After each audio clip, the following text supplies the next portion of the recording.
Shut up and sit down.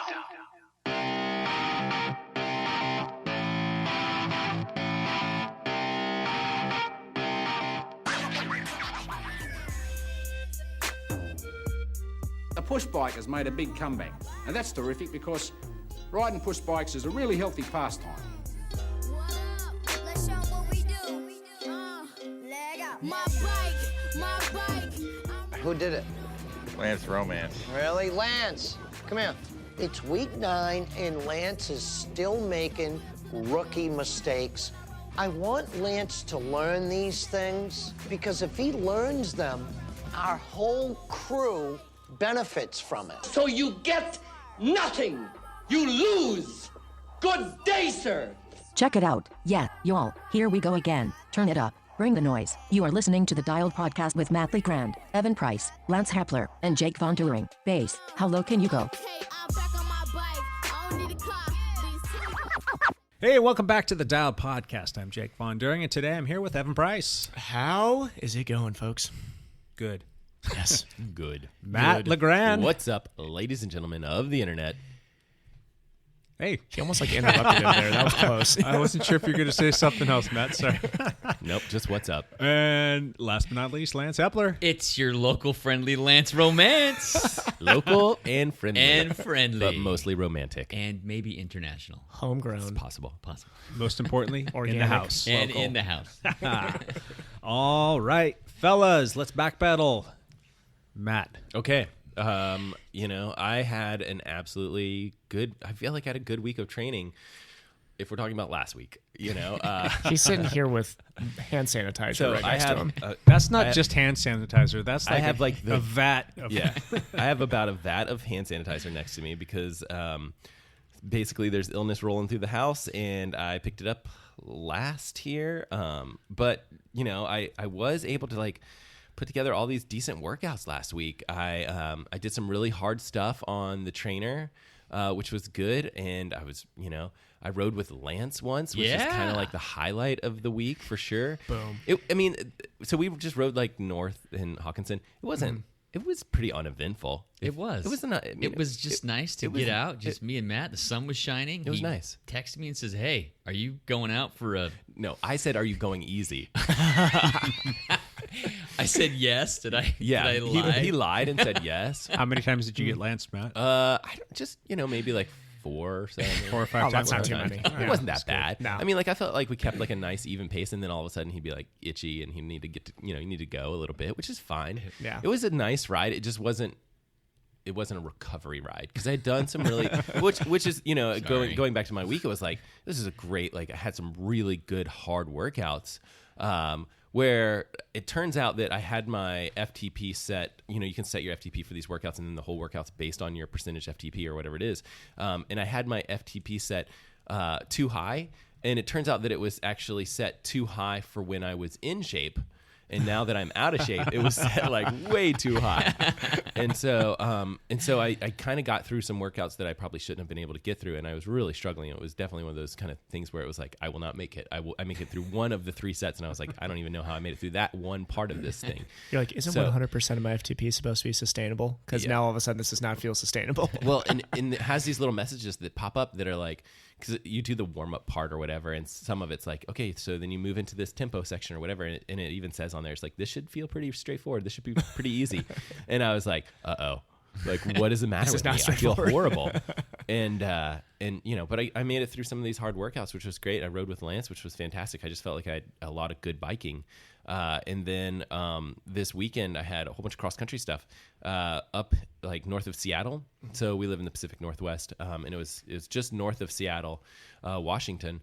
And it was great because, usually what I'll do if we go to these races, I'll try to run the course. So I ran the course hard, and I've been having a lot of calf problems and struggling with some injuries and stuff. Did okay. Kind of 6-minute pace-ish stuff, which I thought was fine. And then the next day, the longest run I've done was 8 miles or so not super intense.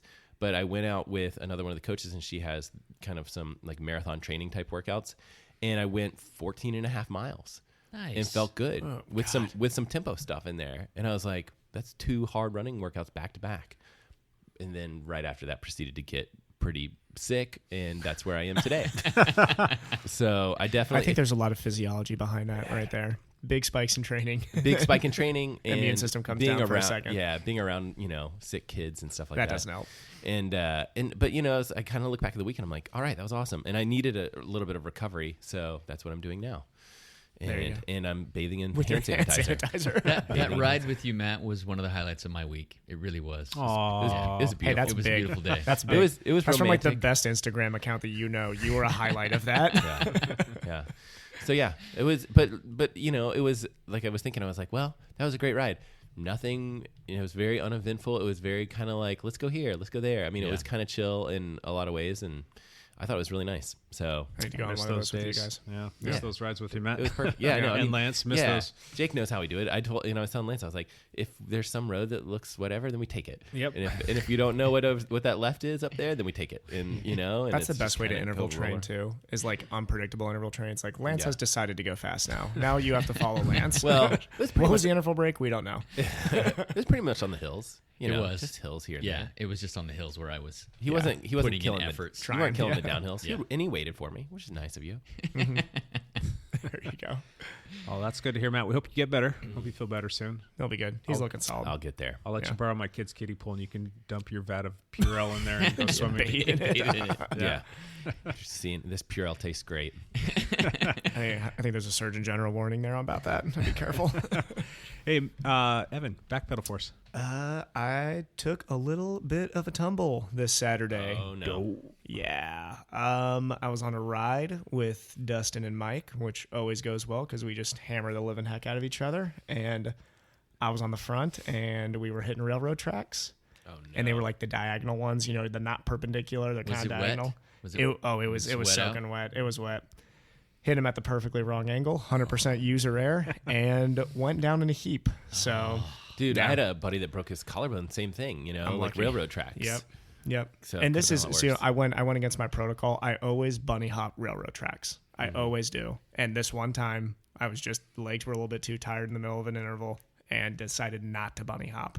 Were you guys all together, like in a Yeah. pace line? Were you Yeah, we off the were. front or the back or the middle? Well, or? I was on the front. I'm not going to say off the front. Getting off the front away from Mike and Dustin would be like a that's 500 difficult. watt effort from me. Yeah. That's, So you're dinged up a little bit, like scratches on the shoulder. yeah. I mean, like my hip is killing me, but I was able to run after that. And this is, Okay. you'll find this funny, Matt. It's weird how I was limping around walking after Right. that. Went for my run, and as soon as I was hitting some intervals and hit some really good ones. Yeah. I did over-unders, and running like sub-6 pace, my gait smoothed out. You can't. It's because you can't run incorrectly. Yeah. You basically Yeah. are like Your even body if, just, like, even if it hurts, corrects you have to itself. run. Yeah. You have to run the right Yeah. way. Yeah. Which is So- actually probably good for you to kind of move through the range of motion. Yeah. Unless you broke something. I took yesterday off because my head got dinged, so Oh, yeah, I've that's been having scary. some headaches. So I think today I should be good to get back at it. But You we'll could see. do something on the trainer. I mean, there's Yeah. so many. You have so many options now. So you're not responsible for anything you say today? No, Oh, no. I probably won't remember this podcast. So It's been there. all my opinions and errors will be addressed next podcast. But yeah, outside of that, I mean, it bummed me out because I have to take like 2-3 days off swimming now for the road rash to heal, which sucks because yeah. I was swimming really, really well this Are last you week. putting in a lot of volume in the water? Yeah, I had like 20K last week. It was great. But yeah, no, that's Some okay. Tegaderm on it. You'll be Yeah. fine. Yeah. That's- Tegaderm That's in the that's water. that's what I was gonna do No, it originally. stays on. Yeah. Oh, yeah, I guess Tegaderm. It does. I I was did. thinking the gauze wrap Yeah. stuff. Oh god, no. An ace wrap bandage jumping. How big is your abrasion? On the hip, it's pretty well bruised up. Not that bad, but actual deepness wise, pretty superficial. But it's the bruise caused some swelling, so like wearing pants is tough right now.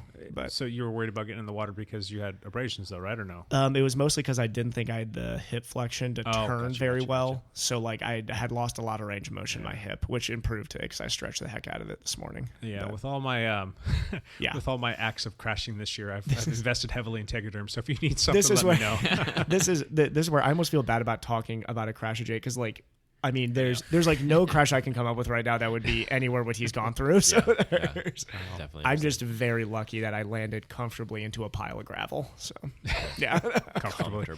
Yeah. Well, glad to see that you're mostly okay. Yeah, that's fine. I'll be good in a week, and then we'll need to get some riding in, Matt and Lance. Sure. You guys can come with the Mike and Dustin train with me. It's fun. Yeah. It is a painful train to be hitched onto. Oh, all right. Lance, backpedal for us because I know you got about 17 cyclocross races to talk about. I did some racing this week. Might have race here and there. Well, Tuesday night I did the Trophy Cup race. It was the last race in the series, and the week before I had taken second place. And then this week, all the fast guys showed up, and so I did not take second place. But I ended up fifth for the night, which was great, and it ended up putting me on the podium for the whole series. Sweet. Yeah. So were you second or third? I was second. Second. That's what I thought. Yeah.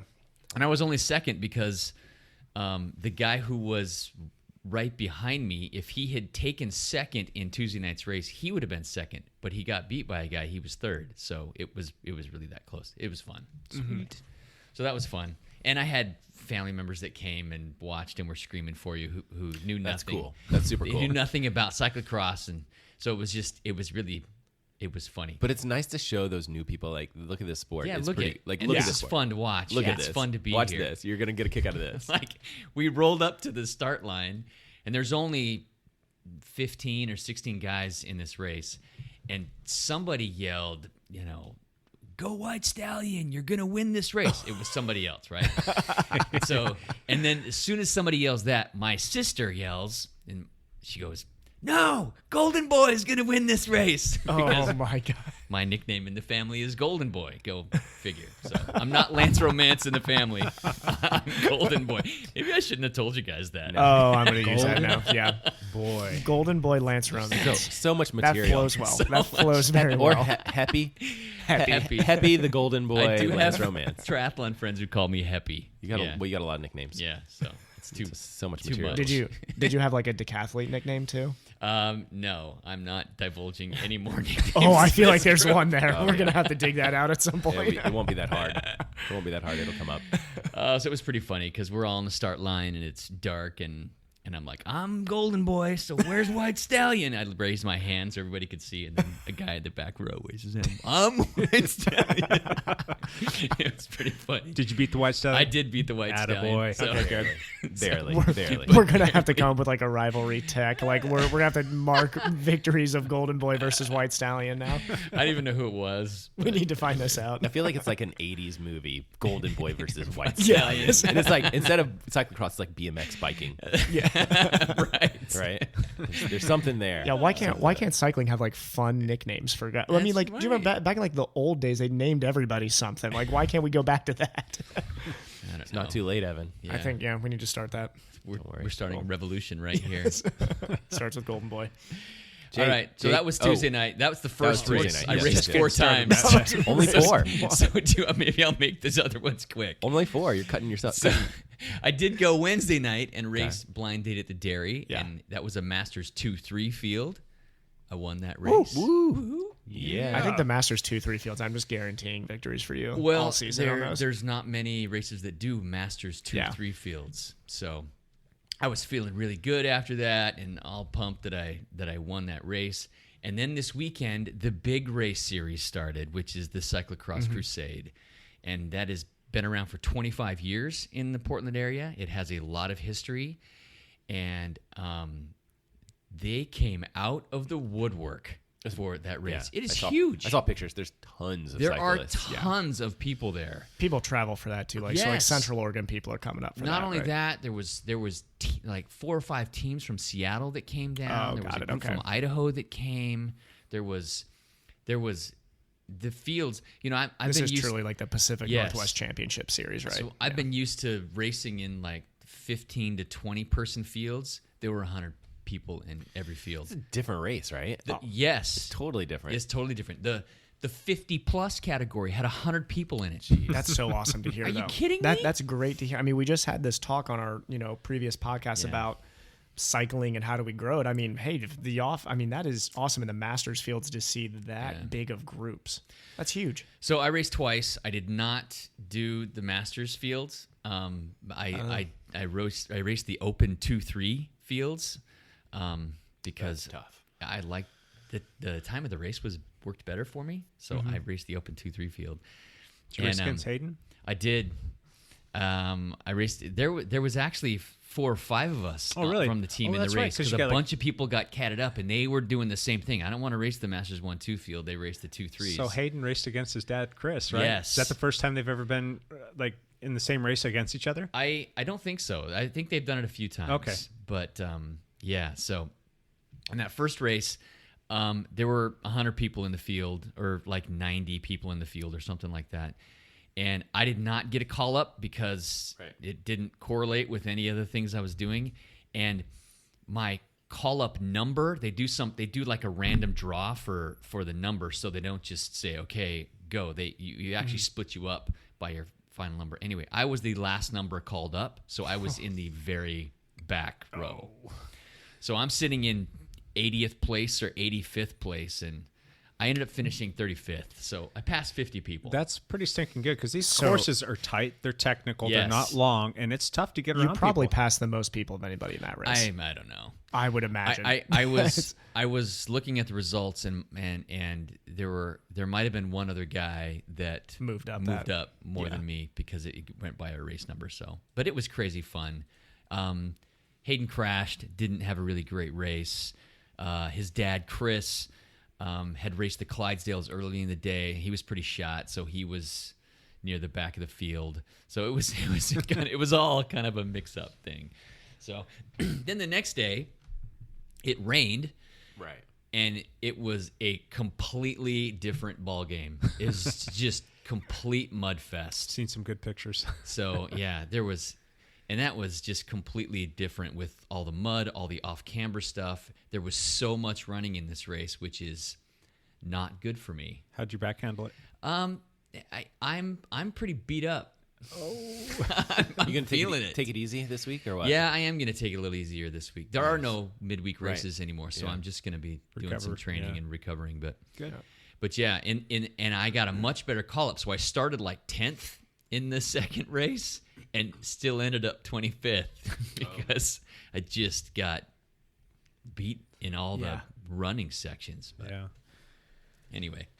That's okay. That's as long as is the back like just sore. It's more just than sore. anything? Just sore. Yep. Yeah. No damage. Hey just Lance, do you want to go for a run with me? I was about to make like a running comment and be like, well. Hey Lance, remember when you crushed me on that hill? Remember? It's go time. Running. It's go time.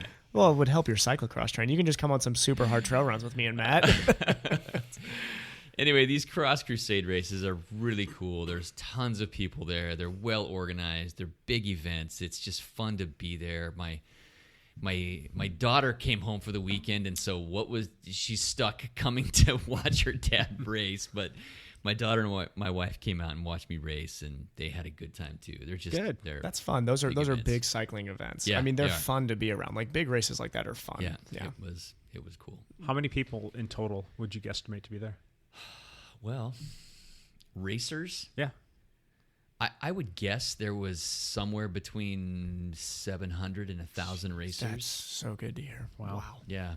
Because with all the different fields, there's a race that goes on every hour, and there's probably roughly 150 to 200 people on the course for each race, and the races start at 8:30 and go to 3 o'clock every hour. So, yeah. Big. Yeah. They're big. It's very popular. Lots of people come. So, anyways, that is good stuff. That's enough of me. All I did was race all week. Just race. Try to recover, and then try to hurt Matt. Jake, do you have a backpedal for us? I do. A lot more of the same. Rode on Zwift, did all my workouts, hit all my workouts, which was awesome. Went and watched some soccer, went and watched some swim practice with my kids, went to a bunch of medical appointments, and it was good times. Did get an EMG on my shoulder, which was not super fun. I had never had one before. I had no idea what to expect, and they basically just jam a needle in every single muscle and every single nerve, and just like, ow, stop it. They get their reading, then they go on to the next one. So, every muscle in my neck and my trap and my shoulders, my lats, my back, it's just the whole shooting match. So, should get the report back on that this week. But he did tell me, he's like, yeah, that was a little bit worse than I was expecting it to be. I'm like, oh, great. But it's showing some signs of life, so that's positive. I'll take that.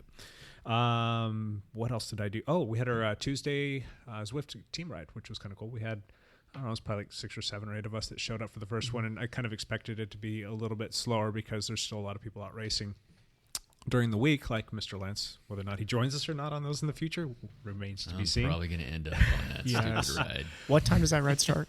6:30. Does anybody want to do it? Well, I could probably make it. I would just be jumping in late. You can always jump in. And then, perfect. Okay, good. So just make sure that you follow me or somebody else that's going to be doing the ride. And you can actually, once you log in, you can put to ride with me, and it'll basically just spawn you right where we're at. Jump straight up. Yeah. I think that's the same situation for me. It's like I can make it maybe, but I'm going to be probably like half an hour late or something. Same. So whatever. Me and Matt can catch up. We start those at 6:30 just because it's after dinner time, and it's not. It doesn't get too late into the evening, and that's pretty common with people just to jump in. But there's going to be a peak during the season of this training where we're doing 50 miles like on a Tuesday night. So we got to make sure that we give ourselves enough time so we're not up at all hours of the night, riding on Zwift. I like it. So training rides are going okay. How what's going on with you guys? Are you feel like the power's coming around a little bit? I do. Or? I'm following a program, and it's one of Zwift's preset programs. I've gone in there and made some small alterations to it, but it's basically 4 days a week, and then I have another day that I'm doing the team ride, and then I have another day on the weekend that I'm doing kind of my free ride, kind of a team ride simulator kind of thing. And that's a harder one, yeah. It is. It's generally a little bit harder. So my volume. This week I was up to 8.5 hours on the bike, so that's creeping. That's going in the right direction. So that's very good. Yeah, my first week was like 3, and then it went up to like 6.5 for the next 2 weeks, and then last week was 8.5, and I'll probably get about that, maybe even a little bit more this week. So, but good. Was just making those slow progress steps to get back to 10 hours. But doing that all on a trainer is it's kind of taxing. But we'll. Lance is like sweating just listening to that over here. This pit in my stomach. Nightmare scenario for Lance. It's okay. This is where like Jake's like Rocky right now training, and Lance is just over there sweating like the Russians. So. Yeah, so it's better than the alternative, so I'll take it. I like the exercise. And then the last thing is I started physical therapy with Evan last week, so that was kind of cool. Yeah. And I started this week with him. Yeah. Yeah. It's going to be treating everybody in here. I'll break something. There you go. Yeah. Don't worry. Don't say that. I'm knocking on wood for you right now. You can go and see Evan Surf for some of those little foo-foo massages on your back. There you go. Exactly. So, but that's about that. It's just a lot more of the same for me, and easing into the winter trainer rides and enjoying watching you guys all do your rides on the outside in real life. So, anything else? Any questions? I didn't think so. Okay, jump in real quick. Let's get to a little bit of business here. We got to do our regroup, aka the Arizona mission. So this is a strong air on my part. We were talking last week about the UCI World Championship Road Race, and there was a spot on there about Mr. Rusty Woods, and our good friend Justin Wagner took it upon himself to ping me on Facebook and say, "Hey, you guys got this one wrong." And he basically called out Evan and Lance about correct. Mike Rusty Woods is Canadian, not Australian. You guys, he's not American. American. I said he was American, which technically I'm closer than Lance for the record. So. And I said it with authority, like I knew for sure. And I was wrong. Here's my defense. I know when I said that, it sounded so bad coming out of my mouth, but he's raced for a lot of American teams in the past. I think he's been on 2 American teams, including Optum. I know. I'm making. Well, he was on a strong American team, Optum. Yeah. He's from North America. He's from North America. That's what I meant. Is American as in North American. Thank you, Justin. I appreciate that. Justin's the best. I love it. Like he's correcting me on some stuff. Like I really appreciate. Like this is where, it's so nice that he, it's like helpful with that stuff. Because I'm an idiot, so I need somebody really checking me on that. Awesome. Thank you, Justin. So going back to that too. I know we were discussing the end of that race, and me, Jake, and Lance had realized that. So there was a report that Woods had missed a bottle grab with not like his last bottle like available. 15K or 20K to go. His last available bottle grab, and was having cramps on that final 2K of that race right there. So now I feel even worse because I may have potentially just guessed the wrong country of the guy who could have been the world champion right. had that not happened. So very, very strong rider though. Yeah. He's Canadian. A. North American. He's really boogieing along, eh? Yeah. The Canadians are strong. The Canadians are very strong. Yeah. Good triathletes, too. Both of them. They do. They got a lot of great triathletes. Both of them. All right. Let's get into our first discussion. Hate mail roll.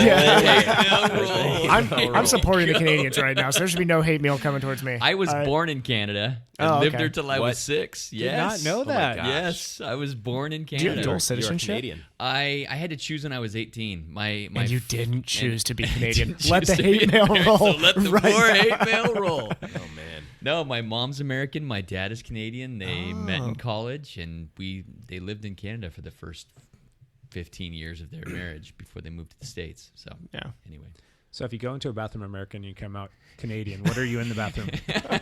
European. European. Ah. There it Ba-dum-bum, ba-dum-bum.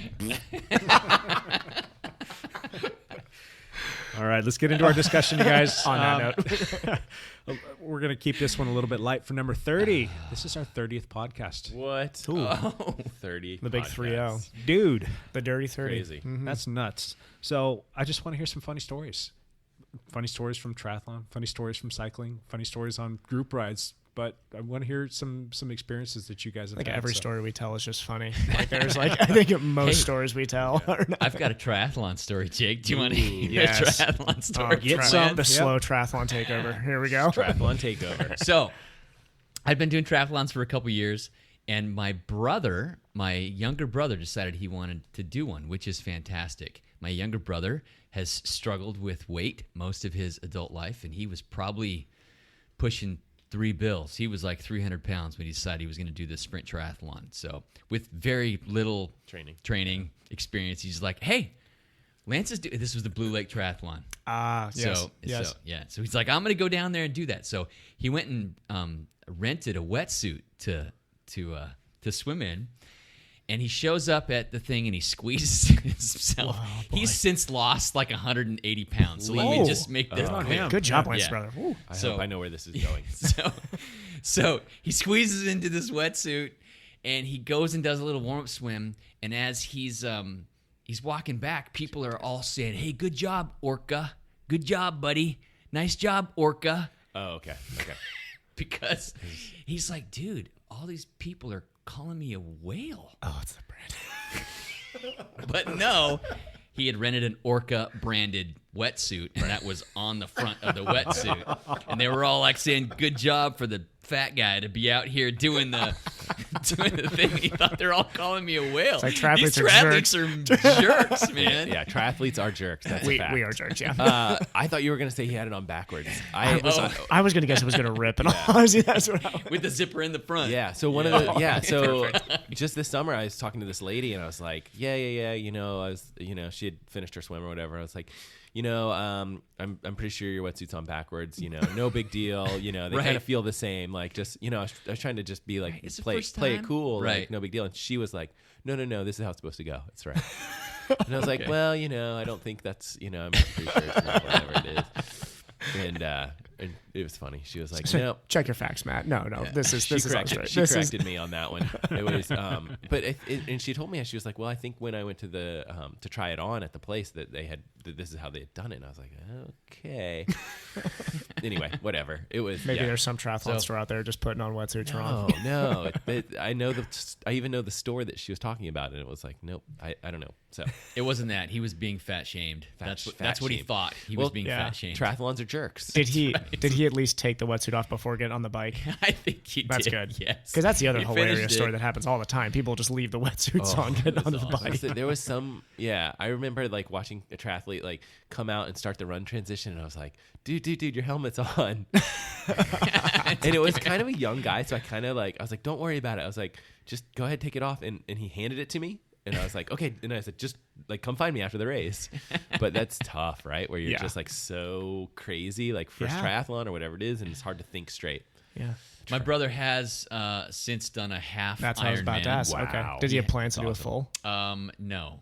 He That's did a fine. half Ironman, and then he's run a marathon. Oh, and, awesome. He's done several halves and things. So yeah, Awesome. It's an inspiring story. There you go. Trent Orca's Hepler. killing it. Yeah, Nothing wrong The with a big Orca. guy doing triathlon. I just call him the Orca now. Yeah. Your family has lots of nicknames.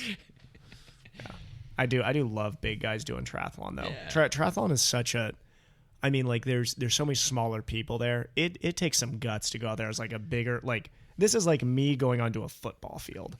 Like I would be terrified. There'd be no way I'm not leaving that field in a body bag. Like it takes some guts to go out there But as the bigger guy.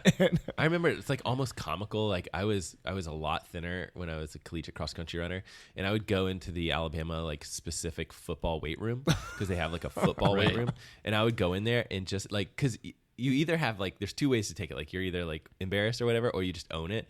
And I was just like, it'd be really funny if I'm in here and I'm like, spot me, spot with the bar, you know. Trent Richardson, I I need a got spot over here. 65 pounds going up and down. Those are Bar so a couple huge. tens. on it, And I think it's hard. It's also hard to kind of imagine like how skinny we were back then. Yeah. Like literally just like bones. Yeah. You just look like a skeleton. Compared to like the 280-pound tight end, 6'4". Yeah. Guy who benches a small truck. And those guys are just trying to gain weight. So Yeah. it's just slightly different. Different than sports. Different It's- sports. It's awesome though when you can come together like that. We had the same thing. I mean, we would be in there lifting with the football teams, and the cross country team would come in. Yeah. I had friends on both teams, and it was Right. funny for me because I'm the soccer player in between the two. Yeah. It's just funny seeing like the spectrum, the spectrum that you got there. Extreme differences. Did you ever catch any funny lines from the football guys while you were in there? They laughed if I said something like spot me, because like I don't know, I think they like some of them I was friends with where you know just like through like church or whatever, like you would know someone, be like they're cool, whatever, like they're not gonna be giving me a hard time or whatever. So like I think a couple of them were like cool enough to where they would just laugh at, kind of like they knew I was joking enough to where like it's funny. Any cool nicknames for the skinny runner guys? No. Well, I mean, we didn't. Probably ones that they weren't telling. It was interesting because like we very rarely went into the football weight room. Yeah. It was weird that they had their own weight room, and it was kind of intense in there. And then they had they basically had the football weight room and then all the other sport weight room. Yeah. And so that's where we usually went, unless there was something going on or whatever. And then we would go use and we didn't lift a lot of weights or anything anyway. And I wasn't super big into lifting at the time. I mean, I think now more. I think it's kind of established that that's a little bit more of a priority. I think back then you were like a little bit scared if you potentially lifted too much, you might gain weight. Yeah. We don't want to gain weight because we're runners. Right. So there was, that was kind of an old thought process back in the day, and it's not quite the same anymore. Yeah, but that's changed. Yeah. Yep. That's interesting. That's so funny. Okay, I've got a funny group ride story. When I was in Colorado for a couple months with living with my buddy Kit. And I think I've mentioned Kit on this podcast before, but he is a very good friend of mine in Colorado. We grew up together in Ohio. Both rode. He's an inspirational story, cancer survivor, and just this great human being. But me and him are very close friends who, when we go on rides together, will kill each other. It's impossible for us to do a recovery ride together. There's never been a recovery ride when we ride together. And he's going to take me up Mount Evans on this Century Day that we're going to do when I'm out there. He wants to make sure he gets me before I am even close to climatized, like up, like at that altitude. Altitude. So he puts together this terrible ride, and we're going up Mount Evans, which is anybody in Colorado, just do the Mount Evans ride when you get out there. Oh, it's so beautiful. Dangerous because the weather changes pretty quickly at 12,000 feet. But I think the road gets up to this will be another Arizona emissions. I think the road gets up to barely under 13,000. The peak itself goes up to 14,000. Jeez. But I'm riding with him and a couple of my old friends too from Ohio that were out there. And my legs feel good. So I'm like, I'm just going to break away from the group now. So I break away. I'm riding. There's this left turn that goes up Mount Evans that I completely miss. So I ride another 20K straight. I was hammering myself this entire time. And then finally realize, I'm going on the lake route right now, which goes along the lake that's at the base of Mount Evans. I got to turn around, have to climb another 2,000 feet to get there, hammer up as much as I can, trying to catch him. I'm like, I'm never going to catch him. And we're losing daylight. We get towards the top. I can see them like way out in the distance. And there is a storm coming in. And this is like, in my mind, I think like, okay, we got like maybe an hour before that storm hits. Colorado weather travels at like 100 miles an hour. So this storm comes in. I see Kit and my buddy Mike turn around and they are bombing back down. I'm like, oh, really, guys? Like, we're not going to get to the top here? Yeah. All of a sudden, I can hear up the road hail. Oh, no. Coming down. Kit and Mike see me, and I just hear them yelling things. I'm like, we should probably turn around. Turn around. We descend this thing like our lives depend on it. And I know Kit never gets nervous on rides. I could see in Kit's eyes, he was like, oh, we're in trouble. Right now, we are not in a good spot. So we are descending. This is the fastest I've ever gone on a bicycle. Look down and we hit 62. And this is, anybody who's done the Mount Evans ride knows that that's not like even pavement. It's like, I don't think they haven't at least at the time that I rode that, they haven't repaved that in a long time. It was the probably most exciting and most scared I've ever been on a bike in my entire life. Oh, geez. And the crazy thing about that ride is when you hit the tree line, the weather completely changes. Yeah. We hit the tree line and it probably warmed up 30 degrees like that. Oh, and then all of a sudden, like, no hail, we're not hearing anything, no rain, sunny. We're gone. Barely survived it. Is this Boulder? This is Mount Evans is outside of Boulder. It's like in the Rockies. Okay. So it's like, I don't think it's actually in Rocky Mountain National Park, but it's outside of it. Yeah. Okay. Yeah, it is. Anybody from that area would know the Mount Evans ride. It's a pretty famous ride in that region. Crazy. Yeah, the Mount Evans peak is a pretty easy one to hike yourself for a 14er. Like for a 14er, it's a pretty well-traveled peak. So definitely for cyclists a fun one too, but that weather changes fast up there. There's like you get up to that 12,000 foot range, and all of a sudden like you can snap your fingers and there's gonna be a storm system blowing through. Yeah. Yeah. I had a funny race story. Mm-hmm. You guys have probably heard me tell this before, and people on the team have definitely heard this one before because it's one of my classic favorites. We're doing the Kings Valley Road Race back in 2017. Mm-hmm. And it was one of those, spring races, typical Pacific Northwest weather. You have no idea what you're going to get. You watch the forecast and, it's supposed to be like 50 degrees and not supposed to rain, and it's supposed to get a little bit warmer. And then during the course of the race, instead of it getting 5 degrees warmer, it probably got like 7 degrees colder. And these storm cells blew through. And it was like one of those races where you've got like a spot where there's nothing. Then you got a spot where there's like wind blowing crazy from one direction. Then all of a sudden it starts pouring rain. And then you get like the hail in there. And we saw everything. Mother Nature threw the kitchen sink at us. We're going through the last long leg before you get to the final climb. And I can remember being at the front of the group with Rob Tornai, who's another local cyclist here. And we were just laughing because we were going to try and make a break. And we're leaning into the wind that was blowing so strong. And then the hail came and it started to pelt us. And all you could hear is the whole peloton just like this collective moan, like, oh. So anyway, we get to the final climb. We finish the race, and we're doing it's about 4 or 5 mile ride back to the finish, or the start line rather. And we get there, and the Masters 50s had finished already, and they were back there at the car maybe just a couple minutes before we got there. I roll up to my truck and I lean my bike up there, and Ian Gibson, who's a teammate, was parked right next to me.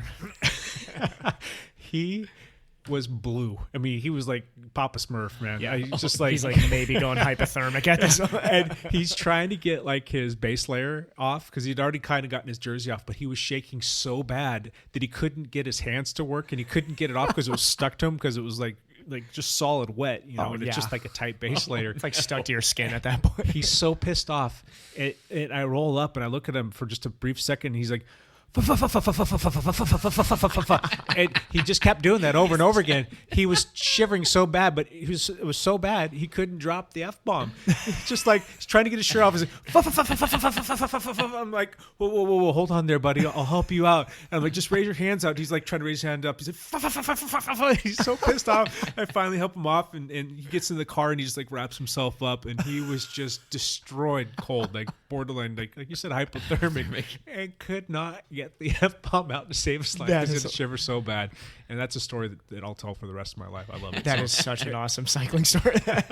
So that was That's the fun thing about bad weather rides. And I know I know we've mentioned this on a previous, like when we were actually talking about bad weather riding, is like, I mean, don't get me wrong, like we all would love to live in an area where you get 65 and sunny every day, but there aren't that many awesome stories from a 65 and sunny ride outside of, hey, it was really beauful, we got some good views. Right. Like it's nothing like running away from a hailstorm or getting pelted by a Oh, yeah. hailstorm that you get out of those rides. So So that was pretty fun. You guys got any other funny stories? I know Lance has probably got funny man. stories for days. Yeah. Come on, Lance. Lance Romance. Hit us. I've got a mission story. Do you want to hear this? let's hear it. So, Did you ride your bike on your mission like all did day? you really? yes. Yeah. Yeah. So That's what my cousins did too. They different, rode yeah. so much. it's probably come up before, but I'm Mormon. I'm LDS. And I served a Mormon mission when I was 19 years old, from 19 to 21. I was in South Carolina. Oh, South Carolina. Okay. Yeah. So, and for most of my mission, we rode bikes. You've probably seen the missionaries riding around on bikes in a white shirt and a tie, and why don't they a put you guys in helmet cycling and a kits? backpack? 'Cause trying to, anyway, so I was 19. I'm on a bike. This was back in the 80s, so we weren't wearing helmets. Right. So I'm riding some mountain bike with a big rack on the back, and we as Mormons, we believe in the, I don't want to get religious here, but we believe in the Bible. We definitely believe in the Bible, but we also believe in the book called the Book of Mormon. And so one of the things we do as missionaries is we try to give people Book of Mormons and explain how it's another testament of Jesus Christ. And so I had a stack of Book of Mormons on a rack, on my bike rack behind me. And I'm flying down this hill, and I did not have the stack strapped down very good. Oh, God. And of course, one of the Book of Mormons came out, jammed right in the spokes, and I went flying over the handlebars. Oh, Landed on my feet and ran it out. What? Yes. Were you like, thank you, God? I was about to say there that's a was spiritual angels- moment. Yeah, that's right. Angels holding my shoulders as I flew over the handlebars and landed on my feet. I have no idea how that happened, but Did you do something bad the day before? You just like, God just wanted to scare you He just wanted enough to be like, scare me just a little bit. You need to commit get a your little stuff bit together. more, Get your Elder. stuff together, Lance. Were you still lancing people back then? Like, would you yeah. kill people on that mountain bike? That's right. Being my overweight companions. It's it like, was Lance, always for a God's joke. sake, we got 8 hours of riding today. Calm down. The biggest thing is I'm in the South where it's super humid. Yeah. I sweat like a monkey. I can get a good idea and start sweating. I sweat like super easy. So I was just bathed in sweat all the time. So for the record on the podcast, since you guys are listening to this radio, Lance is bathed in sweat at this point. I'm currently glistening. He's had a couple of good ideas. And He gets really excited when he gets a good idea. I can tell. Yeah. He is drenched. We can verify that. He's just spraying me over here. So yeah, I definitely went ass over handlebars. Like I think it's been about a year or something like that. But I've been like filming a lot of stuff, even back then. And so I had like GoPro footage of it. And it was I've been doing the kind of front facing GoPro a lot, you know, and when I ride with Jake or even with you, Lance, so I had like GoPro footage or whatever, just like whatever, in case something happens, like car problems or whatever. Yeah. But yeah, there was this section where you go off road and then back on, and then the lip of the road just caught the front wheel, and it's slow motion fall, all caught on video, and I haven't really posted it, but it was funny because I put it to music. What song did you choose? Chariots of Fire or something? I think Beastie Boys, because I just like Beastie Boys. But it was like, it was just like such a weird thing to be like, and I'm going to put this to music. That would be It would worth have been- posting. I think you need to post that. If you were in a white shirt and tie, it would have been even better. Oh my gosh, yes. Yes. Yeah. So we've all been on rides before, and we've all been heckled and things thrown at us and sworn and all that other fun stuff. But has this one happened to you guys? I was out on a ride, and I was probably about like a mile from my house, just getting started on the ride. And there was a couple stoplights, and then, you're sitting at the light turns, and then there was a line of cars. And just as I get up to go, I'm starting to get through the intersection. I feel this car kind of come up really close to me. And this girl leans out and slapped me on the butt. No way. Did she really slap you? Slapped me on the butt. And they were all hooting and hollering and laughing. That is and funny. it like surprised me. And I'm like, that was kind of funny, but wait a second. I just got slapped in the butt, dude. What's up with that? I had a girl Sexual harassment. Yeah, I had a girl flash me on the bike ride. Oh my God. Which it was like, okay, well, not sure, but she's probably like a high schooler, so it's probably not cool. It's like, oh, You're like, you just made me break the law. not sure about this, but okay. I got an icy dumped on me once. Yeah. In Ada, Ohio. Like, not cool. and it wasn't chucked either. It was like the guy slowed down enough to just reach out and pour it on you. Yeah. Which is kind of funny and kind of not funny at the same time. I forgot to say on Wednesday night's race at Blind Date at the Dairy, it was Sparkle Night. Oh yeah. And so I dressed up. What does that even mean? I don't even know what that means. Well, you're supposed to come in something sparkly. Oh, God. Instead of racing in your regular kit, you're supposed to come in something sparkly. So my wife took an old jersey and like sewed a whole section of sequins to it. The whole front of it and the whole back. So I'm in like this full sequin jersey, and I had on these dumb lizard tights. And by dumb, you mean Lizard awesome. By dumb, I mean awesome. Yeah. She bought at like the secondhand store here. Your wife is hilarious. Oh, it's Yeah. so funny. Why is she not on more often? We need to get. And then over the top of that, I wore a pair of Superman underwear. Oh, nice. Like Speedo style Superman underwear. Yeah. Speedo style. And on the front, it had a Superman signal or symbol, and on the back, it had a big thing that said "Bam." Bam. With an exclamation point. So I forgot about that. So that was what I raced in, and I won in fancy dress. Yeah. And so, but during the race, yes, I got slapped on the butt several You times. 100% deserved that. And every time I would pass somebody in another field, I would go, "Bam!" Love it. It was See, why can't we do that in the road cycling I world? know. Like cyclocross does that. We really need to do I that. had a race where I could just be an idiot in stupid costume. Yeah. It was pretty funny. I'm sure you guys have seen something like this before, but used to do a lot of cross country mountain biking and racing and all this stuff. We're out on a ride once with some guys, and guy kind of overcooked a corner a little bit and kind of went off the trail in the bushes and got back up and walked out, and this like not trees, like a brush, like the sagebrush, I think is what it was. Yeah. So that caught his lycra pants and basically split open his whole butt. Like his butt was hanging out of his shorts. Yes. Oh, God. We're 10 miles from home, and we obviously made him ride off the back. Have you guys ever had anything like that? I actually did. I crashed once on a group ride. Was it? Yeah. It was a group ride, not a race. And I had an entire cheek hanging out that I basically rode home with. So This wasn't just a cheek. We're talking like The whole full thing. shoot match, like full moon. see, I was on the road though, so I was getting honked at every every other car passing was honking, saying something or. That's Can you get a Can you get a Indecent rest? exposure. what are you supposed to Maybe. seriously what are you Yeah, I'd be supposed like, to do? officer, I'm so sorry, but there's no. You take off your jersey and shove it down your shorts, so you've just got your bibs on with Well, your that reminds jersey me. shoved down your shorts. We were doing our team training camp ride, and we're down in Southern California. We drove that day from Palm Springs up to Palomar Mountain, and we did a bunch of riding up there. It was a fantastic ride. We get up there, and it's about maybe hour and a half drive from where we were at, but we wanted to go do this ride. So all 14 of us get up there, and Whitney Phillips on our team gets out, and he's getting himself dressed. He's like, you hear this, crap. He forgot his jersey. Did he ride bare chest? So he was just going to ride bis, but then I guess he had like a base layer, so he ended up putting that on underneath the jersey, and it was just like a Under Armour shirt or something like that. And his bibs over that, so that was kind of funny watching him ride around that. Probably more aerodynamic, really, right? Whitney's he's a good sport, for sure. Yeah, I was in Hawaii with my girls, my girls once, and we had driven to the other side of the island, and I'd taken my bike, and I had them stop because I was going to ride home. They were going to drive home. I was going to meet them at the condo. Yeah. And I get out to put my jersey on, and I destroyed the zipper. Oh. It wouldn't zip. And so I was not like Whitney.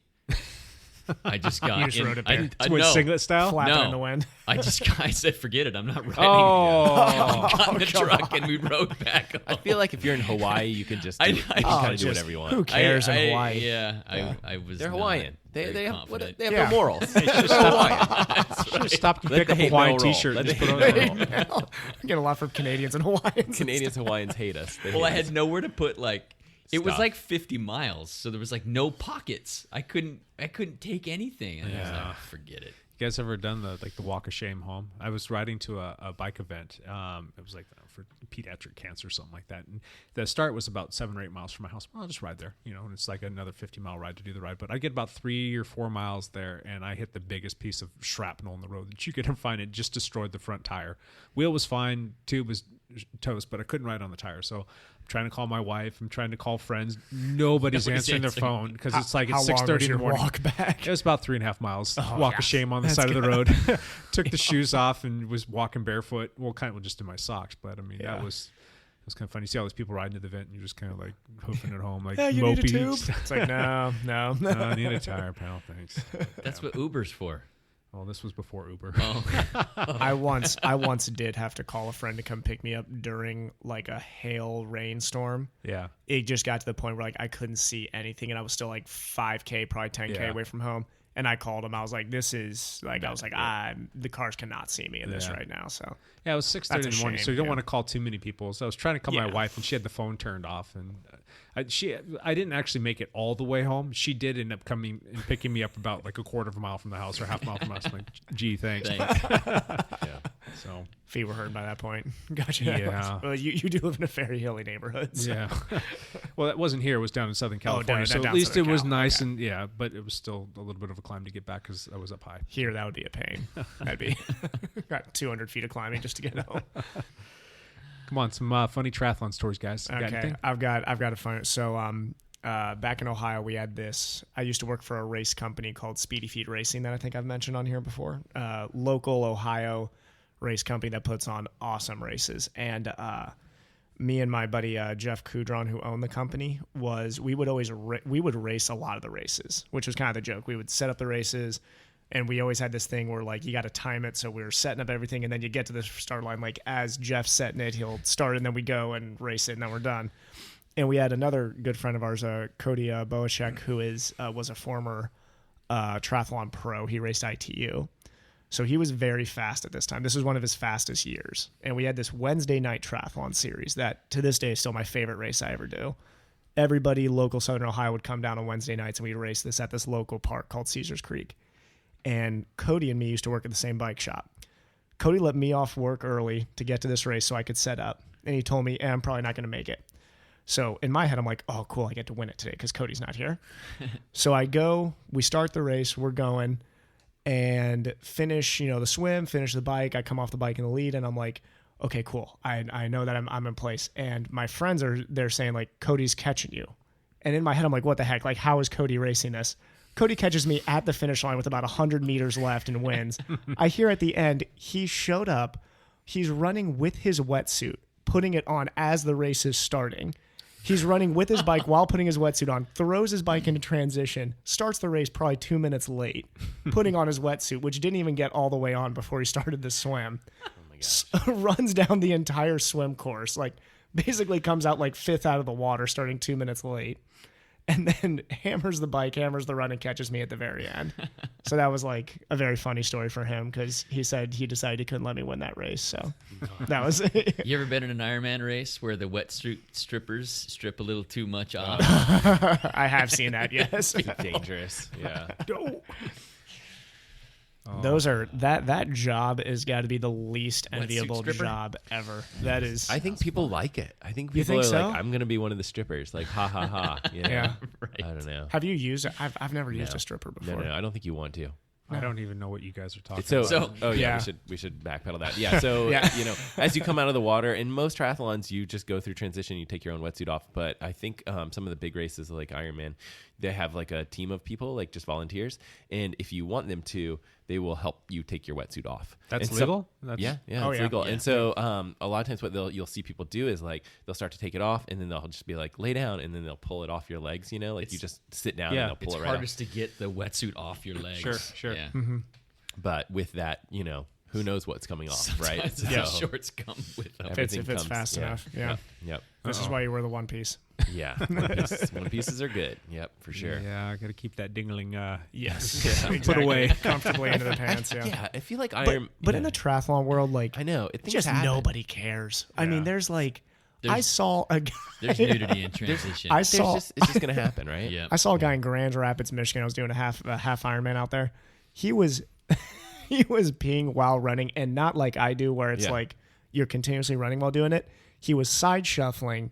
Yeah. With his out on the pants, and they're just spectators, just there. I mean, just like this is just people are there, and he's just. I don't even know why he went off to the side of the road at that point. You might as well just like do it right in the middle of the road if you're gonna do it. I almost wanted to like give him a round of applause. I'm like, hey, good for you. That's takes a lot of. I think my first you Ironman get arrested race, for that. So okay, so I was talking to some people online, and they were kind of like, "What do you think? Pee, or do you stop and go to the porta potties? Just pee yourself." And like everyone was like, in the discussion was like, "No, stop and go to the porta potty. It's only going to cost you a little bit of time. Like, does it really matter? Blah blah blah." And I'm like, if you're gonna spend like $2,000 on your aero bike or whatever it is, like, then you should probably pee in like 5 minutes, right? Like that's the same amount of time that you gain from a fancy helmet or a fancy bike, all this stuff.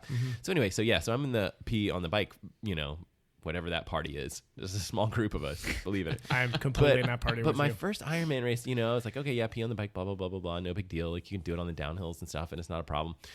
Try not to have. Downhills. Yeah, because if you do it, you're not doing it on the uphill. That's you're true. going to come to a stop. That's true. But yeah, but then like you got on the run, and I guess I was nice and hydrated.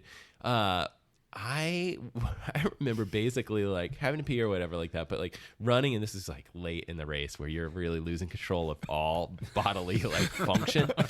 And I remember like going up and like basically getting like a drink or something from like one of the, like volunteers, and like, oh my gosh, I am starting to pee. Like, and like just as it was so bad. I should not admit to this, but I just like turned around and took like as many steps away as possible, and it was just like gushing from my pants. Yep. Like I had obviously. It's amazing how much fluid you don't even realize is in you. And you're like, it was just so bad. But I don't think that I like to think that they didn't notice. Probably did. Oh, they 100% noticed. Come on. I don't think so. I think they would have laughed at me because it was bad. And also, like, they're so busy with, like, handing drinks to people and stuff like that. That's true. Yeah, I was walking away and I was gushing. And I was like, this is not an ideal time. No. But I wouldn't want it any other way. It's got to. I think I've gotten pretty good at peeing while running during the 73. It usually happens once a race. It's usually around mile 8 or 9. Yeah. It doesn't happen too pretty much consistently. On the bike, it happens. Yeah. So. Have you ever peed on a bike ride, Lance, or a bike race? While on the bike? Well, not in a triathlon? No. It's No. triathlon. I've got it. So this is just. I've got a very funny story now.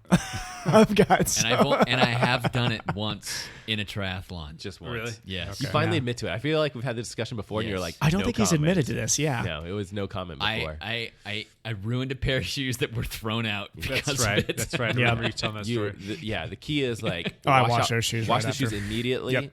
Yeah, because Socks tossed. Socks are Yeah. garbage. Yeah. So I had a French buddy, I think I've mentioned on this before, who went to Ohio Northern with me, raced on my team in Ohio. He was a Cat 2 French cyclist, so very, very strong rider. And American races to him were kind of a joke. So he did a 2-3 race with us, I think, and we start the race, and he always had this thing at the beginning of every single ride. I rode with this guy every single day of the week for basically the 2 last years I was in Ada. Every single beginning of the ride, he would stop to pee. And he would do it in anywhere. Did not matter. He had no shame. That guy we would be in the one town center in Ada. And I'm saying this is a one stoplight town, and he would decide to do it at that stoplight. Like he could wait 30 seconds and we are in cornfields. And he's going to do it right there. He does not care. I'm gonna go right now. So we roll out for this race. Starts on a climb. And he goes to the front of the field real quick and announces that he has to pee, so everybody slow down. Rolls to the back, pulls off the side, pees, and then accelerates back up. And the race director comes one of the motos comes up next to him and is like, you can't do that. And he just doesn't care and just gets back and forth, gets in this like verbal spat with the guy. He's like, I'm going to pee wherever I want. And just keeps on riding up with us. Ended up finishing like second that day too, I think. Oh my goodness.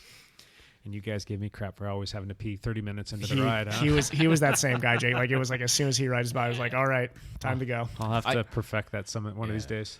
I think in triathlon you're not really allowed to just pee. I mean, like I think that there's you really be some you laws really for can't. that. Well, I'm just thinking like you really can get DQ'd for.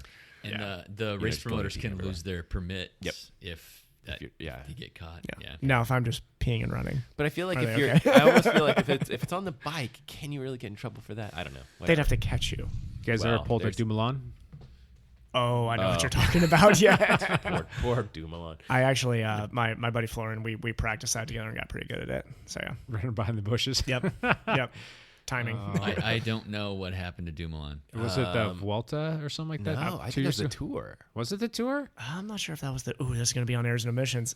It was one of the big races, and all of a sudden, Grand Tour. Yeah. He couldn't hold it anymore. He had to go number 2.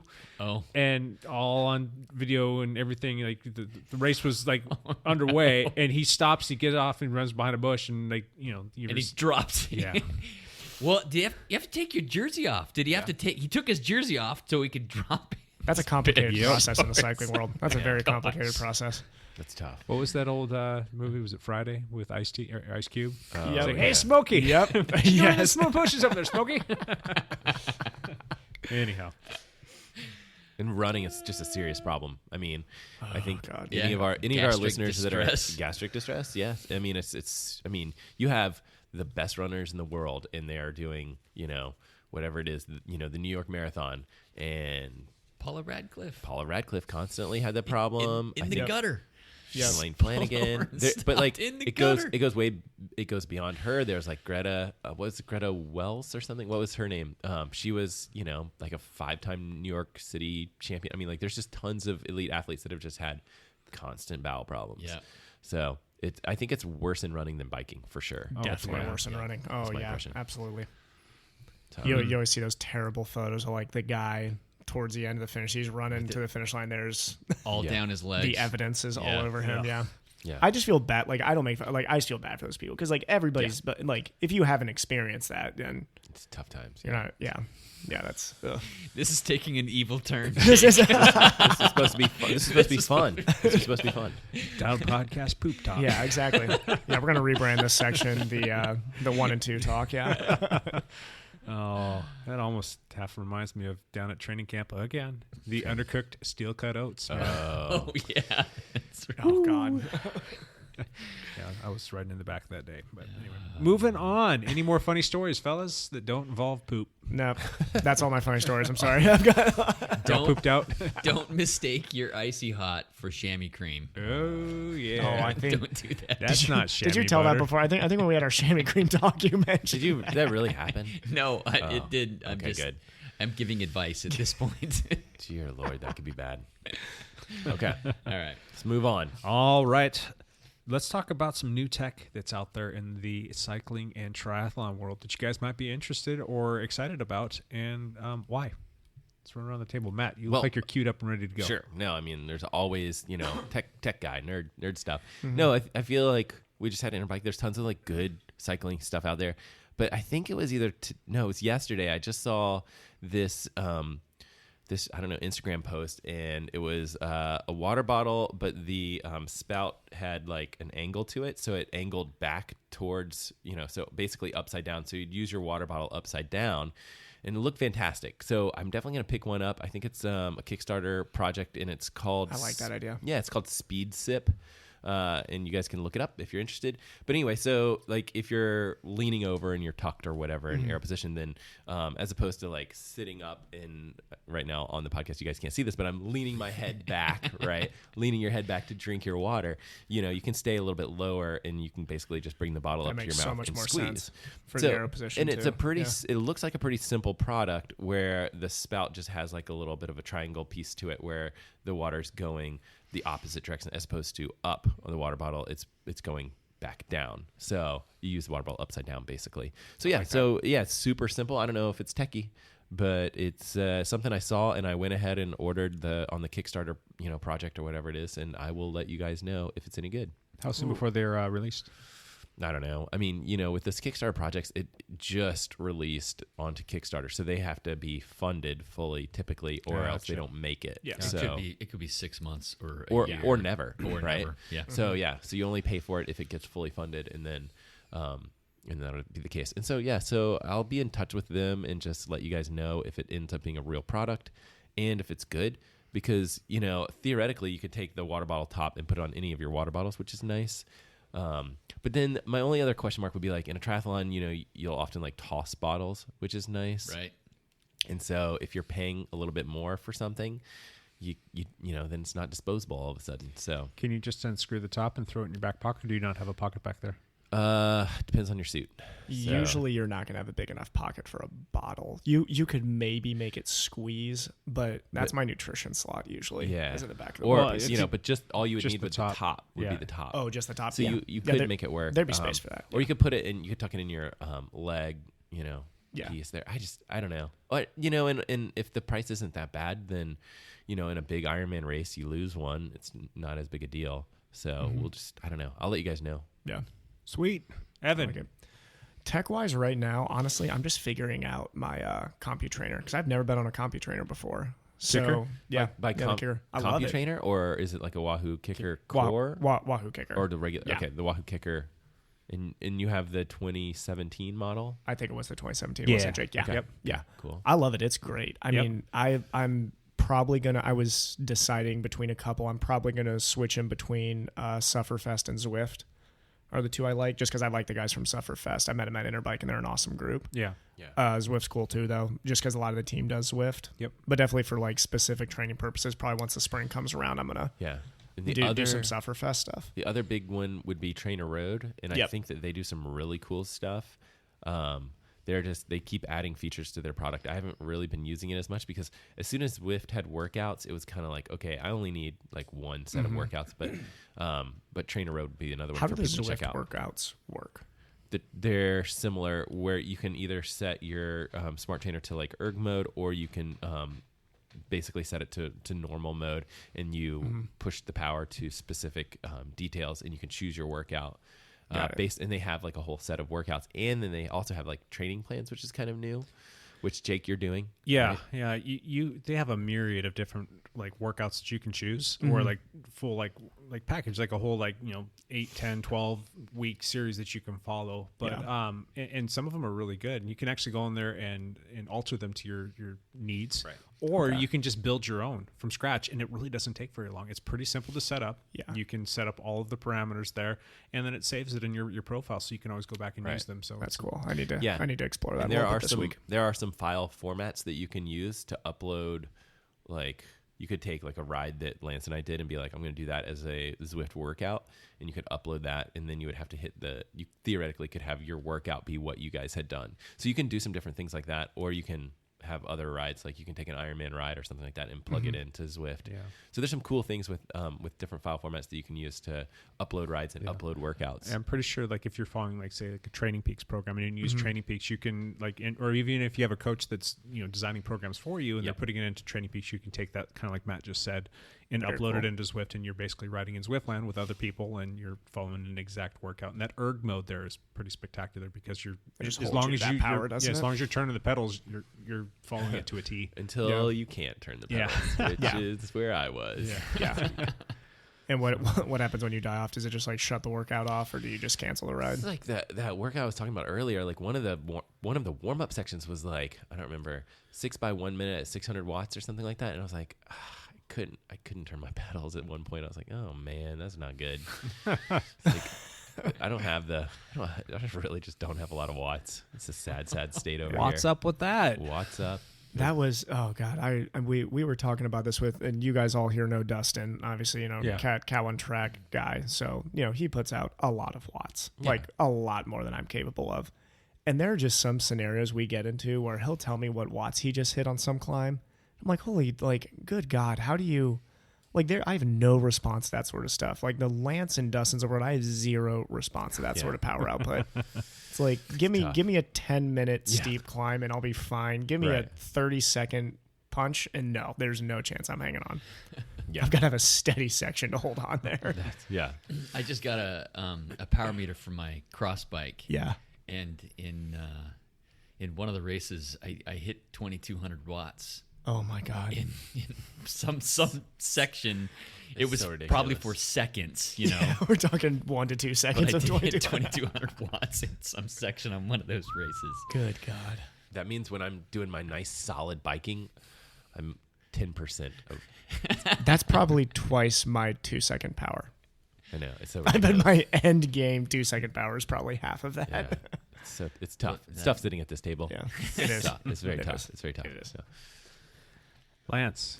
I don't have a whole lot to share for new tech. I mean, the latest thing that I've been excited about is the headlight that connects to the Garmin 1030. It's like a smart headlight. What's it called? It's the UT something or other. Yeah, I don't know. But it's cool where the faster you go, the brighter it gets. Oh, okay. And as you come to a stop sign, it slowly dims down until it's almost off until you start going again. So you save That's smart. battery That's life really smart. And it's smart too with respect to the sun and going down, and I believe it will turn on or get brighter as it gets darker. Yes. So it's got some pretty cool little features to it. And then you said that you got a new power meter. So Yeah, I just got a Stages power meter for my cross bike. So is that a It's left a crank, only? left only Left crank only arm. crank arm? Okay. Yeah. Gotcha. So That's cool. I wanted to see what those watts were like because I'm putting out some big efforts, and it's funny because you look at the power data from those races and 50 or 60% is zero because you're cornering or turning or off your bike carrying it, and then you have these 1,800 massive spikes, 2,000 watt spikes. What does your normalized power come out to in one of those races though? That'd be interesting. They're like 290. Oh, I mean that's pretty high normalized power still. Yeah. So well, I guess for what a 45-minute race, that's for not a too high 45-minute though. race, Yeah. when half of it's zero, That's true. Yeah. So I mean, your other app's at 500 basically. So. Yeah. So whenever you're on the gas, I'm pushing 500 Something or ridiculous. 600 watts. Yeah. Jeez. I need to get Dial connected with GoPro because I want to play with their new Hero that just came out. Have you guys seen that? It looks good. I watched DC Rainmaker. Okay. If you don't know him, he does a lot of review-based stuff. But he did a review on the new Hero 7. Yeah. And it's got a live streaming feature on it that I thought was super cool. So you could be out on a ride, and I'm at home living vicariously through all y'all. Totally. You could have your GoPro running, or you could be in a race situation and just have it in the front, like say like doing PIR or something like that, and I could be watching it live on YouTube or Facebook. So you can have that up while you're on the trainer. Oh, we need to do a group ride, and we need to bring Jake along. Yeah, we need to get that. I thought that was super cool. It just connects to your phone, and as long as you've got good connection with your LT or whatever it is that you're using, you can do some live streaming. I thought that was the neatest thing, and then it will actually save the video on Facebook and YouTube, sorry, and it'll save it on the card too. So you pretty much get to play with your stuff later on, your video, but while you're doing it, people can watch what you got going on. So how awesome would that be to have it on a cross race and see you just going nuts in the mud and passing people and saying bam and all that other stuff. Yeah. Saying bam. So bam. With that product, there's some interesting other things with it. There's it does 4K and it does some high speed stuff. I think 240 frames per second. It has some really nice features, but one of the new features is this stabilization piece, which makes your footage a lot less shaky. I just really think that GoPro 7 is a smart purchase. It seems like a really good option. What are they running? Do you know? I didn't look at the price tag. I just watched the review. I think it's like $340, so it's pricey, but it's not terrible though, given what you're getting. Not that bad. I think it's a good option. I think we're into camera stuff, sure, and I think it's not going to be a great camera, but it's good enough. Yeah, you're more versed in the GoPro land than I am. How long does a battery last for when you're recording on those rides? Well, it all depends on what that's settings the limiting you use. factor. I think that's the limiting factor with the GoPros is the So battery I didn't life. make it through our ride, Lance, and I think we biked for 2 hours. Yeah. So I bet on their next like couple of years miles, that'll be something they improve on. It's hard. Lithium-ion batteries are just, it's battery technology is such an interesting thing where it's like in our cell phones, it seems like they're going longer, but they're really just putting bigger batteries in there. And so with a GoPro where you're pretty much stuck with that size, I don't think we're going to see huge improvements with battery stuff unless they start adding bulk. But what you can do is bring multiple batteries and swap them out. Yeah. If you're willing to do that. I know you're in your cyclocross race, you're probably not going to want to stop and swap batteries. No, but your cyclocross race is also 40 minutes, 45 minutes to an hour. Yeah. So you can get You'd the be whole fine. race for sure. Absolutely. Yep. That's tough for road races though, because you're really, if Yeah, you're 2 doing hours, a 70-some mile road race, Yeah, not going to last. But that just turn it on still, halfway through. I wonder if it eats the same. Well, I guess it's still recording. And it's going to probably eat the battery just the same if your live stream. As a matter of fact, it might even be I would worse. bet it'd be worse because if you're connected to your phone, then you're talking about either a Bluetooth connection. connectivity. Yeah. So that would be pretty awesome. I mean, you can get 1,500 miles out of a Di2 battery. I know, yeah. But we can't get more than an hour out of a GoPro. But well, and just I think a lot of that is like when you're shifting, it's just like this brief little motorized activity, and it can basically shut off during that. And then the rest of the time it's off. And then on a GoPro, when it's recording, that battery's constantly going. Yeah. So then they try to do things like turn off the screen and things like that to try to conserve battery, but it's tough. Maybe the boys over at Tesla will come up with something cool that'll last a long time. More batteries. I think that GoPro 7 is something I'll have to pick up at some point. I think it's fun. Yeah. I think it'd be good. Anything else, guys? No? That's pretty good on tech. I don't know if you guys are into this or not, but Garmin, they have their music watches now that you can listen to. Oh. They finally cooked up a deal with Spotify, so you can get Spotify on that now. I saw that. I use Spotify all the time, and I saw that and I thought it was great. And then I went and looked, and it's not applicable to the watch that I have yet.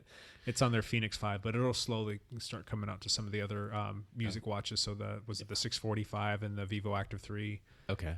I don't know if yours has the capacity. Yeah, I don't know. Maybe there's a software update coming up. I know. Firmware update. Do you have a Phoenix 5, Matt? No, this is the Garmin 935. Oh, okay. And a lot of the same functionality as the Phoenix 5. So it's possible, but I feel like it's the newer watches, like the new Vivo Active and things like that have the music enabled stuff. Yeah. But so kind of looking forward to that. I know that Matt's really keen on us, listening to music while we're out on our bike rides wearing headphones. So we'll make sure to. Yeah. Oh wait, never mind. Oh wait, I was off on that. Safety first. Safety Dan over here. Safety Dan. Safety and Dan. then I think one other thing that I'm pretty stoked about and excited about is the TT bike that I have on order from BMC What? that should be here pretty soon. What? Fingers crossed. That's going to have, drum roll please, disc brakes. Yeah. Oh, wow. And that was the reason why I didn't buy the one last year, because I wanted to have all of my wheels be the same. Yep. Disc braked and interchangeable. So kind of excited about that. That is awesome. I know it's not new technology, but on TT bikes, It is definitely just new now kind of technology. breaking in, and I thought that was a pretty cool thing. And so this week is Kona week, basically. You have all the vendors and things like that in Kona. That'll be interesting to see who's on disc. There will be, I bet you, a few bike announcements. Yeah, and I'm guessing I think all the new triathlon bikes are going to be disc, basically. You think so? Yep, I do. I know. I'm not saying that. So in a TT bike, for one, like having your wheels match back and forth is super nice to be able to swap out wheels. And for another, like there's always that question of like, well, you don't really need to have like this amazing braking, stopping power if you're on a TT bike. A lot of those TT races are just flat and you're not using the brakes a lot. But I think for triathlon, why would you need that in Kona? You're on a highway that goes straight for 50 miles. Yeah, but if you're training on that bike, that's true. And, that's true. And not every Ironman race is Kona, right? Like we're talking about doing Canada. Yeah, it's got Whistler, it's not got a bad some idea. hills, got some turns and things like that. I don't know. I think it's a good thing to have. They have done like aerodynamic studies, and in certain yaw angles, they can pick up the disc brake, so it's a touch slower. But Safety first there, Safety Dan. Safety Dan. Stopping is good. Safety third. I would definitely consider a disc brake TT bike if I was in the market. I don't know. The wheel thing is a big I'll thing. stay with Rose. I'll stay with Rose for now. Yeah. Well, yeah. We'll see. And then I'll just go off on one more thing. I don't know if you guys have been paying attention to the e-bike market, but they've come such a far way in just the last couple of years. And just going back and looking at some of the offerings out there, like when you're looking at some of these commuter bikes and some of the mountain bikes, they almost it's almost like hard to tell that it's actually an e-bike. And I absolutely love that. And I love the fact that they're getting, 70, 80 miles out of a charge. Wow. Which is nuts. And then these bikes they're looking more closely related to their non-electric brothers and sisters. It's a cool thing to have. And for me, just to think that maybe I could put my wife on one and, have her go on a mountain bike ride with me, and then we're not going to have that constant back and forth, like you're going too fast or you're going too slow. Well, that's the great equalizer. That's a good point with the e-bikes. Yeah. And they were all over Interbike. They had an entire section just for e-bikes there. It was a whole section of Interbike. Are the prices coming down at all? Because they're expensive. They're still a little on the pricey side, but when you're talking about like all of the R&D that's gone into those, I know that they need to make that up. But I'm sure over the next like 3 to 5 years, you'll see them come way down in price. You're also going to have all of your peers out there yelling that that's not a bike and you shouldn't get that. But it's got some pretty cool applications. And if I were like a commuter or whatnot, I think that would be a fantastic option. Because you can always turn off the e-component of it. And if it's not terribly heavy, which a lot of these bikes are coming down in their weight, then you can ride it as a regular bike. Or if you need to not sweat so much, Lance, There was on your commutes to work that you don't have, you could, kick that on and still have fun riding your bike. And there was a group at Interbike that had a rear hub e-bike. So I mean, obviously probably a lot less heavy too. Yeah. And I think it was much more affordable, obviously, than an e-bike. So probably just less range and stuff like that. But whatever. Yeah, I'd imagine the battery would be a little bit less. But usually with those, you lose a lot of the power transfer. So if you're it's a 500 watt motor, you're probably only getting like 250 to 300 watts to the actual wheel, and then it's gonna basically draw off the battery quite a bit more. So it's okay. Just set it at 300 and just cruise along. Anyway, I just think that the advent of e-bikes years ago was pretty cool, but it's neat to see them kind of come of age where they're becoming more looking like a bike and very practical. And I'd love to see more people ditch the car and commute. That'd be great. Ride your bike to the grocery store, ride your bike to work. That'd be great, because it doesn't take that much longer, and you get a workout and you'd be happy, and you have a better appreciation for us road cyclists out there on the road. Fun. Yeah. All right, any more tech, guys? Nope. We good? Bueller. All right, let us do one last thing. Lance, one last thing. Shout out to a teammate from this weekend's race, the cyclocross race. It was super muddy, and I finished my race. I came back to the team tent. I threw my bike on the team rack, and then I went back out to watch the elites race. And when I came back, a teammate had cleaned my bike for me. Whoa. That's nice. Stefan first had cleaned my bike for me. Oh, big shout out. Concierge service there. That's a pay it forward move right there in the cycling world. I showed up to grab my bike because I was going to go wash it because there's a hose section. And I'm like, did somebody clean my bike? And Stefan's like, yeah, I did. I didn't know whose bike it was. I just cleaned it because it was really, really dirty. Nice. Wow. Good person. He's one of the nicest Awesome people guy. you'll meet. He's so giving and helpful, and just a good guy. So that was cool. Right on. There you go. Winning races, dialed cycling, and being nice. Look at that. There you go. We're taking the a-holery out of cycling. Nice. Evan, one last thing. I'm going to save all my one last thing because it's just going to be 100% triathlon Kona based. We have next weekend coming up, the race, Kona World Championship. Yes. Full Ironman. Yes. Lot to talk about. Yeah. Boom. There. One last thing for me is definitely I posted some videos to YouTube recently, and one that I am going to try to get out as soon as possible will be my my predictions for Kona, the top 3 men, top 3 women. Hopefully you pick what I don't pick so I can just tear you apart. We can be competitive on that. Yeah. We need to discuss. We will try to discuss those. Yes. There will be discussion. Matt, remind us one more time what your YouTube channel is. If you go to youtube.com/mlegrand, MLEGRAND, then you will find my channel. And there are videos on there that deal with swimming, running, a little bit of biking. Your channel's growing, man. You've got quite a few videos on there. Do you know off the top of your head how many you have posted now? 30 something. Yeah, which is good because I always told myself, I was like, I'm not very good at making these videos, but I think if I put enough out there that I'll get there. And my thought process was like, maybe if I get to like 50 videos, that they'll start to be good or decent, you know? And I still, you know, I still hate all of them, but there are little pieces of like glimmers of hope in there, and I'm working on it. So we'll have some fun ones coming up this year. I think I think our week in Whistler, we can definitely get some awesome videos up there. Yeah, there's so much stuff that I have. I have like notebooks full of ideas of things that I want to get done and stuff, and so many cool people to chat with and stuff like that, you know, as far as making videos. So some good stuff. Don't undersell that, Matt. Those videos are solid. I like them a lot. They're very cool. They are good stuff. Look for more. Yeah. Look for more coming your way. All right. My one last thing. Our podcast can now be found on Spotify. Oh, yeah. Yeah. So nice. just ported over the weekend. But I did go in there and check. We're there, and it has 2 episodes. It's got our first episode and the number 29. And then the 29th episode is actually the audio from our second episode. So I'm not quite sure what happened there. I have a ticket in on it. So check it out. But just be patient. We'll get it all up there and get it all sorted out here pretty soon. But at the end of the day, you can still find our podcast on Spotify. And then we will put that up on all of our social media stuff and up on our website so that you guys can click through to that and save us there if you use the Spotify's. Kind of cool. Cool. Yeah. Mm-hmm. Moving forward, we have a couple things coming up in the next couple weeks.